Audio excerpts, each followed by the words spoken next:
Hi all my beauties out there. I am doing a different kind of video today. I am gonna do a foundation video. I thought I had combination skin because sometimes, I get really oily but then I'm dry in certain areas. Certain areas too. But until recently, I'm starting to think that maybe I have just oily skin because I have used foundation after foundation after foundation. I've tried them all. You see here, I was so tired of trying a foundation and then returning it to Sephora that I finally got sick of it, and I would come in and get the samples every time I'd go just to try a new foundation because none of the foundations were working like I wanted them to. I wouldn't say I have overly dramatic oily skin, but I hate a lot of shine. I like a very matte look. It could be just because I've seen, you know, when you take a picture and you just look really oily, you know, it just like ruins the picture altogether. I don't know if any kind of oil on my face drives me crazy because I think of just how awful you look with just, like I said, when you look at pictures and you just look totally oily. I always picture that's what I look like when I have any oil on my skin. So anyways, I have tried almost every single foundation. And the ones that I have kept and actually not returned, which is surprising on some of them, I'm going to kind of do, it's not a review, it's just, I guess my opinion of a lot of the matte foundations out there right now, what I think works and what I don't, and the cost. It is so funny. When I first started buying foundation, I used to only use powder. I started using wet foundation and I would get drugstore brand. And I'm like, oh my gosh, I can't believe I'm spending $10 on foundation. And then it went to, I started buying Max foundation, and that was like, what, $20, $25. And I was like, oh my gosh, I cannot believe I'm spending $25 on foundation.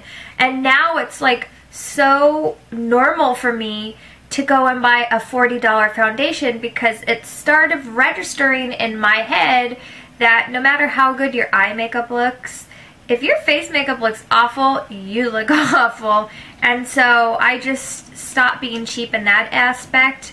But I'm not telling anybody by any means run out and buy the most expensive foundation, because there is a cheap alternative to all the expensive foundations, and I'm going to show you my opinions on all of them right now.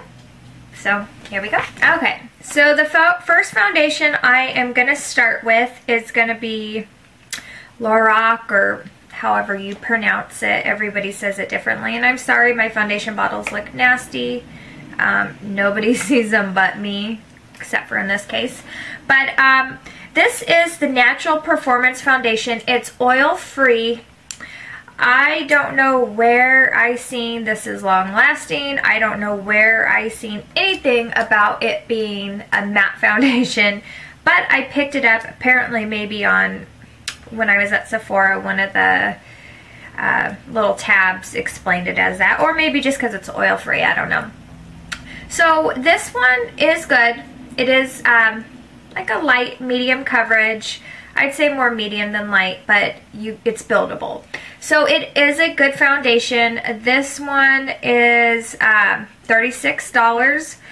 It would keep me, I would say I'd start getting oily about a couple hours. So this would be more for someone that is literally combination skin, and by combination more dry than combination.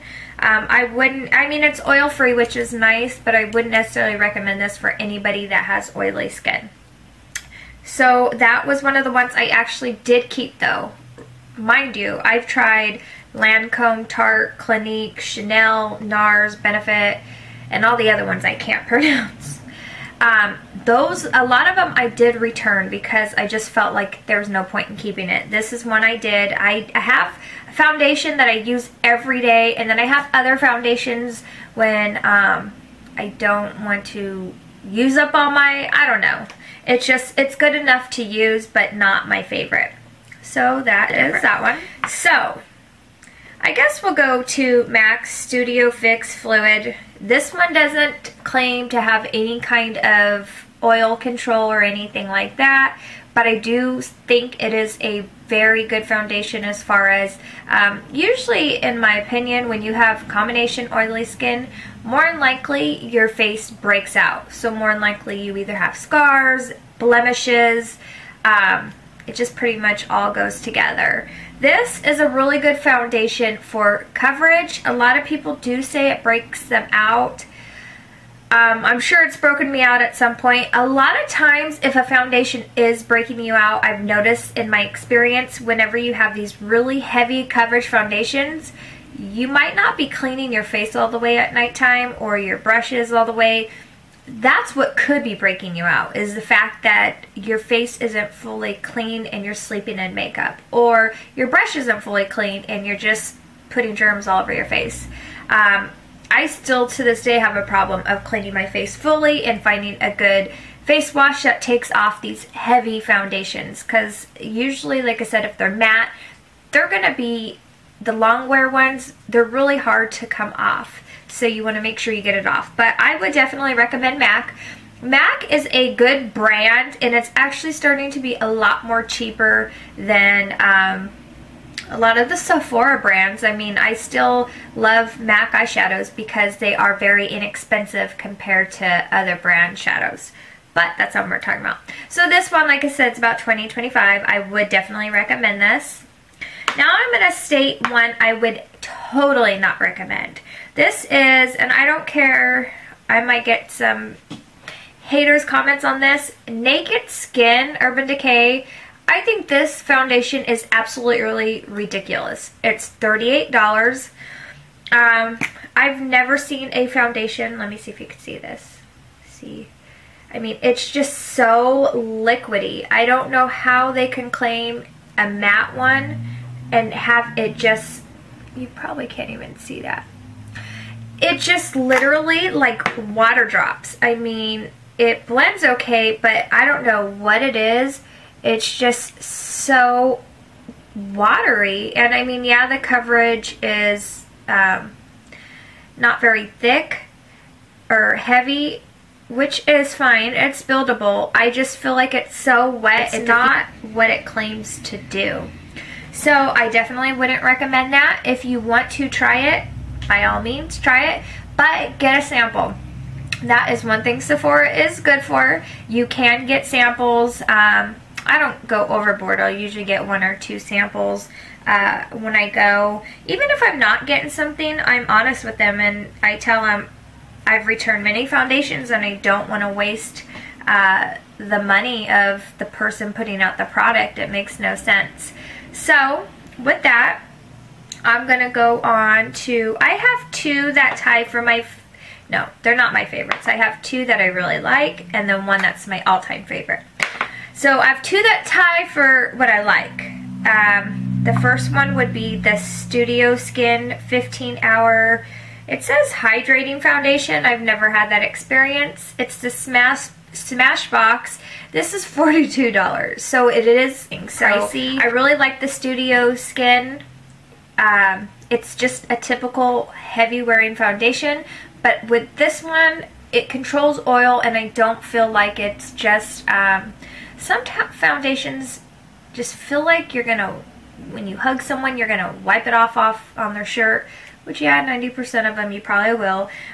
This feels really good on me, and the way I determine if it's a good foundation is I look in the mirror. Actually, I look in my car mirror with daylight right when I'm going to work, and then I check when I'm, you know, about lunchtime, I'll check in my car mirror again, and that's when I start seeing, you know, the typical areas where you have oil breakthrough. This stayed pretty well. Actually, when we did our engagement pictures, I used the Studio Skin. It photographed well, and it kept me pretty matte. Another one that I like is the Estee Lauder Double Wear. This is awesome. It really does work. It's $36. It's very heavy. Very, very heavy. Which, like I said, most of them are. And I think that was kind of my it wasn't necessarily my problem. I started it, this was my first expensive one I was experimenting with, and I stayed with it, and then from there I just got obsessed with trying every single one to see if one worked better than the other. So I would definitely recommend the Double Wear. It is definitely matte. It will keep you oil free. You're not going to stay 100% oil free. I do recommend, I like the, you know, the little clean and clear, the blotting papers. I've been trying to use those lately because, you know, taking up the oil is obviously going to make you look better, and then, in my opinion, help you from breaking out. But definitely like the Estee Lauder Double Wear. Now, my favorite foundation right now, my all-time favorite. Actually, before I get to that, I'm going to tell you one inexpensive foundation you can get to all of these products. It is the Revlon ColorStay. Very good foundation. Very, very good. I like this. It does make me kind of feel like I have a mask on, but you're going to get that with a lot of the foundations you wear. That's just because you literally are putting almost like a makeup mask on yourself. Okay. This is a great product. So you don't have to break the bank if you don't have the money. This does just as well. The only difference between that product, I would actually compare that to MAC, to be honest. Some of you are probably going to say no, but I think that's a pretty good foundation. But my all-time favorite foundation right now, and it's the consistency of it's totally different than the other foundations. It's the Kat Von D, the Lock-It Longwear foundation. This is actually $34, which compared to a lot of the foundations to me doesn't sound that expensive anymore. I actually have two. You know, I have different colors so that way I could kind of blend them as I go through either tanned or not tan. I love this foundation. So I would say it's probably similar to Tarte's foundation because I got a sample of that and I hated it because I hated I was used to the liquid, real liquidy, and the foundation in this one isn't like that. It's, I don't want to waste it, but if you can see it, you can tell. You can definitely tell because it doesn't go anywhere. It just sits on your hand. What I love about this, so I don't know if you guys can see this. So when you blend this, it just blends, like you can pull it. You can just pull it all over your face, and it's such little product, but it just goes on so smoothly. It's not liquidy, it's just creamy. That's a good term for it. It's very creamy, and so it just spreads. And I don't like a lot of foundation on my forehead. I feel like you get like a foundation buildup there, and then it just looks awful. So what I'll do is I'll put just a little on my forehead, and then I'll pull this through so I don't have to use a lot of product in that area. And then on my temples too, I'll do that. I absolutely think this is the best foundation right now. I mean, I haven't retried Tarte since I've used this. They actually did use Tarte for my wedding makeup. Everyone said it looked flawless, but I just can't leave the Kat Von D one. I think it works so well. You get a lot of product. You don't need a lot of product to put on your face. Yeah, it just works really well. So I definitely recommend this. Now, I am going to say, though, that I have been using the Oil Control Mattifier by Murad. This helps 10 times better than if you just use a normal foundation. It's not over drying. If it is over drying you, then you probably don't need, you're probably not very oily. But if you're oily in certain areas, just use that in certain areas, and then use your other regular moisturizer in the areas that you are dry.